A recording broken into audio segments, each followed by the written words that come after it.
If you ever drive through the Black Ridge Mountains after midnight, don't trust your mirrors, don't trust the radio. And if another truck suddenly appears behind you on a road where there shouldn't be anyone for miles, don't assume it's another driver. Because some truckers claim there is a truck still driving those mountains, a truck that disappeared years ago, a truck that never arrived at its destination, and according to the people who have seen it, it still hasn't stopped driving. 34-year-old Marcus Hale had spent nearly 12 years as a long-haul truck driver. In that time, he had heard every story imaginable: haunted highways, phantom hitchhikers, mysterious lights. Most truckers had at least one strange story. Marcus never believed any of them. He trusted facts, road conditions, GPS, common sense. Nothing else. That attitude changed during a winter delivery through the Black Ridge Mountains.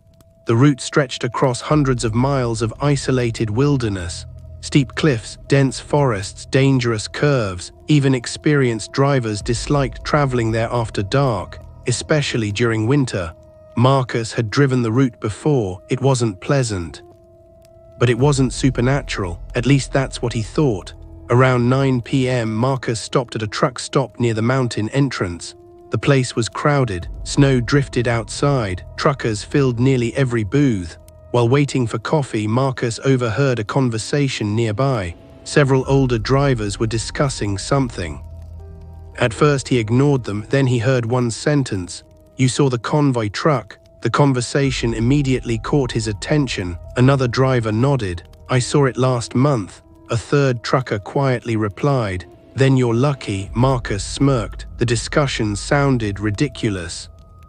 Eventually curiosity got the better of him. He walked over.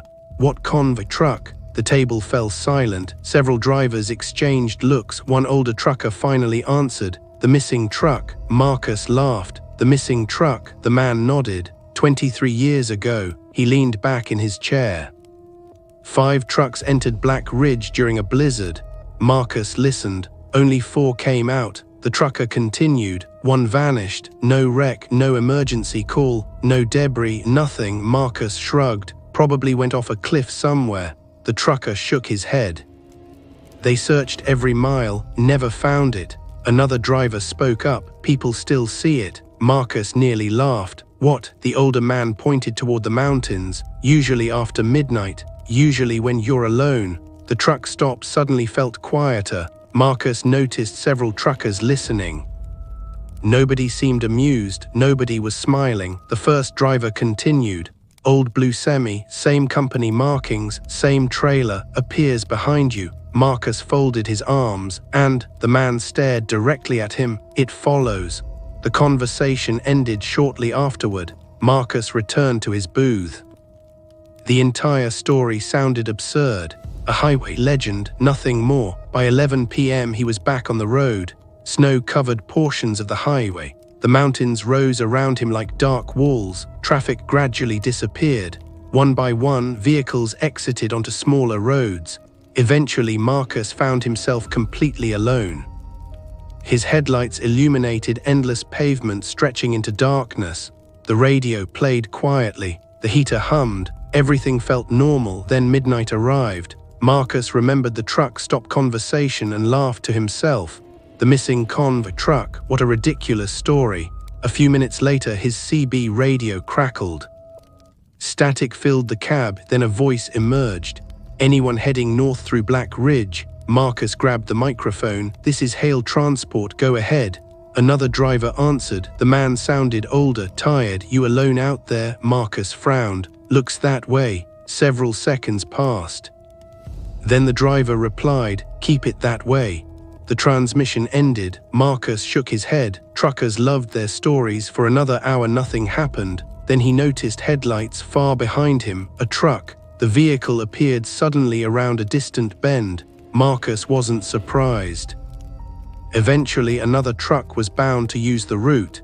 He continued driving. 10 minutes passed. The truck remained behind him. 20 minutes, still there. Marcus glanced into his mirror. The vehicle seemed unusually old. Its headlights appeared dim. Its silhouette looked outdated, but details were difficult to see.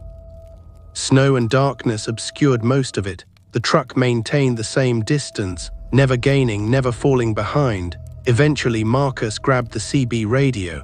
"You heading north too?" Silence, no response. Marcus tried again, nothing. The truck continued following. Another 15 minutes passed. Something began bothering him. The road behind remained completely empty except for that truck.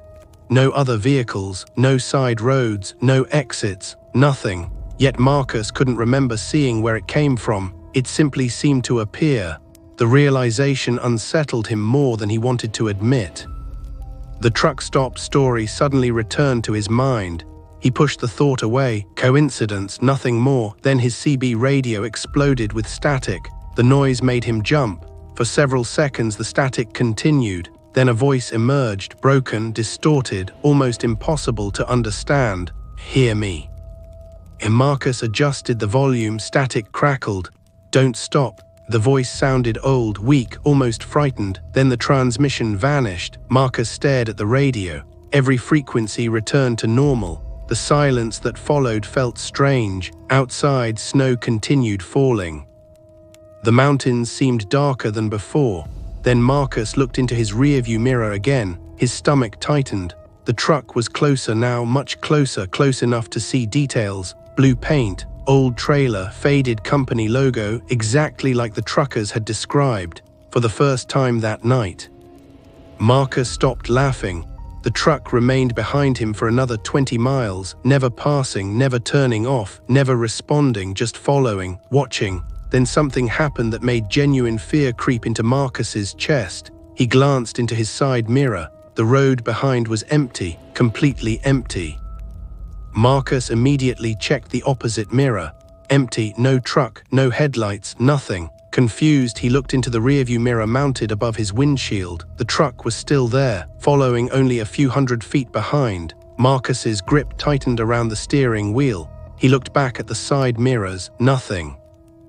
Then back at the rearview mirror. The truck remained, closer than ever, and slowly, its headlights began gaining on him. Marcus's pulse immediately spiked. The truck was gaining on him, slowly, steadily, and according to every mirror except the rearview mirror, it wasn't even there. He looked into the left mirror.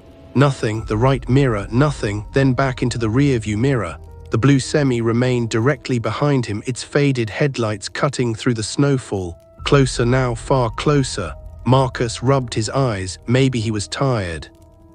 Maybe the storm was playing tricks on him. 12 years on the road taught him that exhaustion could do strange things. But deep down he already knew something wasn't right, because no amount of fatigue explained why the truck only appeared in one mirror. The highway stretched through a narrow mountain pass.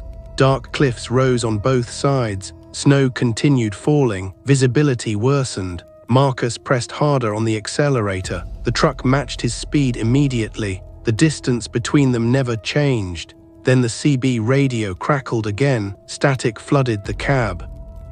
This time it was louder, aggressive, almost painful. Then a voice broke through, a terrified voice, male, breathing heavily.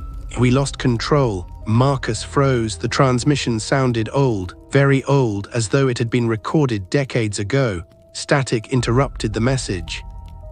Then the voice returned.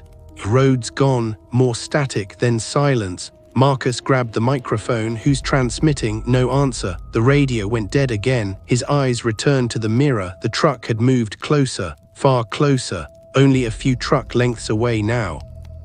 Marcus could finally see details. The trailer was damaged. The side panels looked bent inward. Scratches covered the metal. Something about it looked wrong, as though it had survived a terrible accident. Then he noticed the company logo. His stomach dropped. The logo matched the description from the truck stop.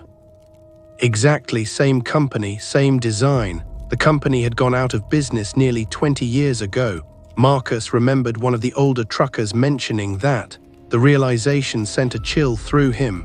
Then lightning flashed across the mountains. For a brief second, the world illuminated, and Marcus saw the driver. A figure sat behind the wheel, motionless, staring straight ahead. Its face looked pale, almost grey. The eyes appeared completely black. Then darkness returned. Marcus felt genuine fear for the first time that night. The truck accelerated. The gap between them shrank rapidly. The engine behind him roared. A deep mechanical growl echoed through the mountains.